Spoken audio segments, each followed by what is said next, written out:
Bienvenidos nuevamente. Vamos a seguir conversando acerca de las reacciones de los alcanos, no solamente en su síntesis, como hemos hecho en videos anteriores, sino también acerca de sus transformaciones. Quizás una de las reacciones más interesantes que existe son la halogenación. La halogenación, como su nombre indica, toma a un hidrocarburo y en presencia del halógeno y de radiación o calor, lo que se hace es incorporar un halógeno dentro de la estructura, reemplazando o sustituyendo un hidrógeno de dicho alcano. R puede ser metil, etil, puede ser cualquier cadena. Y por supuesto, X puede ser cloro, bromo, yodo o cualquiera de los alcanos. La gran realidad es que el mecanismo de reacción para este tipo de procesos es del tipo radical libre y ha sido bastante estudiado.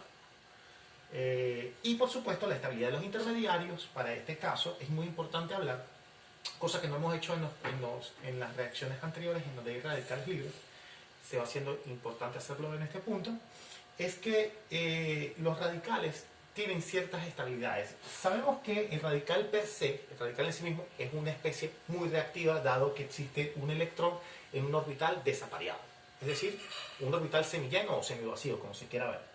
Pero se ha demostrado que dependiendo del tipo de carbono que soporte a dicho electrón sobre el átomo, o sea, digamos que dependiendo de cuál es la estructura de la molécula y en dónde se encuentra ese electrón y qué carbono lo soporta, hay un ligero cambio en términos de la estabilidad de la molécula. Y para ello, pues bueno, vamos a decir que los radicales libres que tienen carbonos terciarios, es decir, cuando el electrón se encuentra sobre un carbono terciario, es mucho más estable que cuando está sobre un carbono secundario, que cuando está sobre un carbono primario. Recuerda que secundario, terciario y primario lo que indica es cuántas sustituciones de grupos alquílicos se encuentran sobre ese carbono.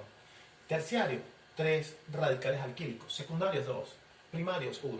Y se supone que esta sustancia o esta estructura, este intermediario es mucho más estable que este y que a su vez el último. Los radicales de carbonos primarios son bastante inestables. Ahora, esto desde el punto de vista teórico. La gran verdad es que queremos saber un poco más en profundidad cómo es el mecanismo de reacción, es decir, a través de qué etapas transcurre, ¿okay?, una reacción cualquiera de halogenación. Vamos a suponer, por ejemplo, que yo tengo el metano y yo quiero clorar al metano, ¿okay?, para obtener el cloruro de metilo y ácido clorhídrico como subproducto de la reacción. Bueno, toda reacción de este tipo de halogenación pasa por una etapa de iniciación, como su nombre indica, es la etapa que permite que el proceso se dé. Quizás una de las etapas más difíciles y que requiere más energía, por eso necesita radiación o calor, pero es la etapa que inicia todo el proceso. Y la etapa de iniciación empieza con el cloro.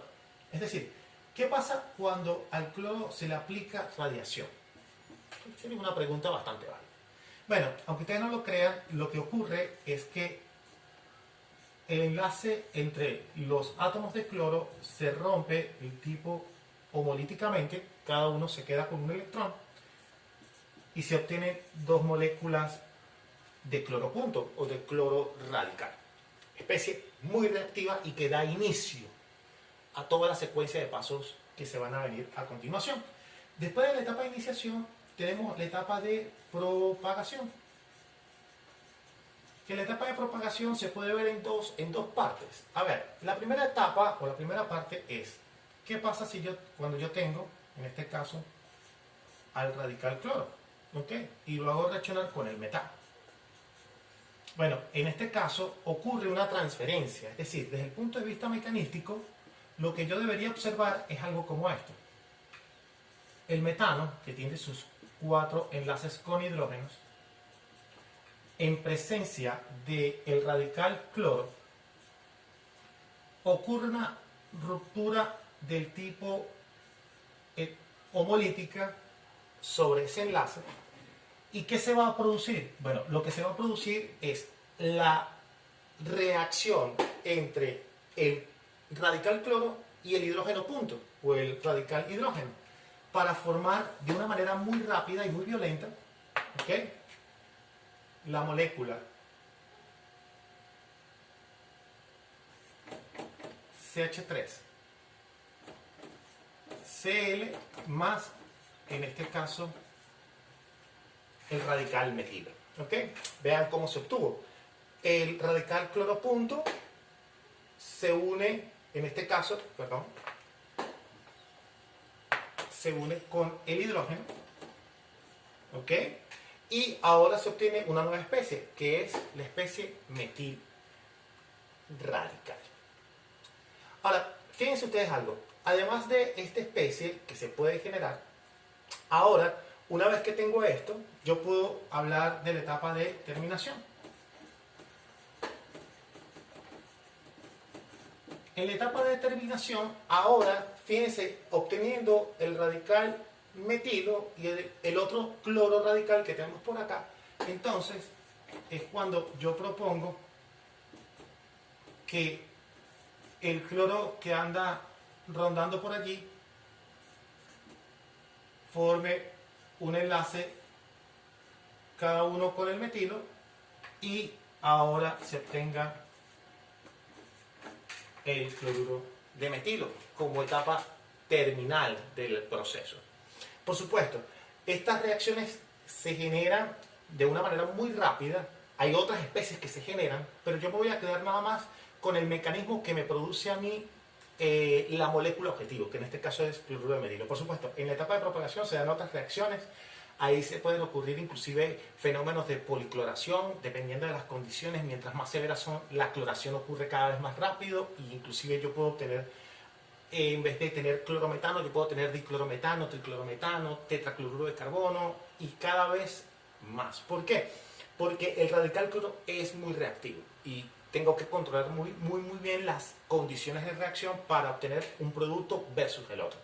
Esas reacciones son, digamos, competitivas y la única manera de que un producto se obtenga versus el otro es, de alguna manera, controlando las condiciones de reacción. Es decir, que la cantidad de cloro, que la cantidad de radiación o de calentamiento sea bien homogénea, sea única, bien particular, para que el producto que yo obtenga sea el adecuado. Esto no significa que además de este producto, al final, desde el punto de vista experimental, cuando yo voy a observar, yo obtenga una gama de productos. Seguramente puedo tener más productos, pero el mayoritario es aquel que proviene de las condiciones que favorecen la formación de dicho producto. Bueno, chicos, aquí ya está. Esto es el mecanismo de reacción para una halogenación como cloración, para un hidrocarburo como el metano. Esta reacción es extrapolable a todos los demás hidrocarburos, solo que en este caso, a medida que los hidrocarburos se van haciendo más grandes, entonces yo voy obteniendo carbonos primarios, carbonos secundarios y terciarios. Y entonces ahora voy a obtener una gama de productos que va a depender de la estabilidad del cual provenga el producto. Es decir, si la estabilidad pasa a través, o si la reacción pasa a través de un carbono del tipo terciario, radical terciario, entonces yo voy a observar que el producto mayoritario va a provenir del mecanismo que da origen a dicho intermediario. Lo veremos en una próxima oportunidad. Por el momento, nos vemos.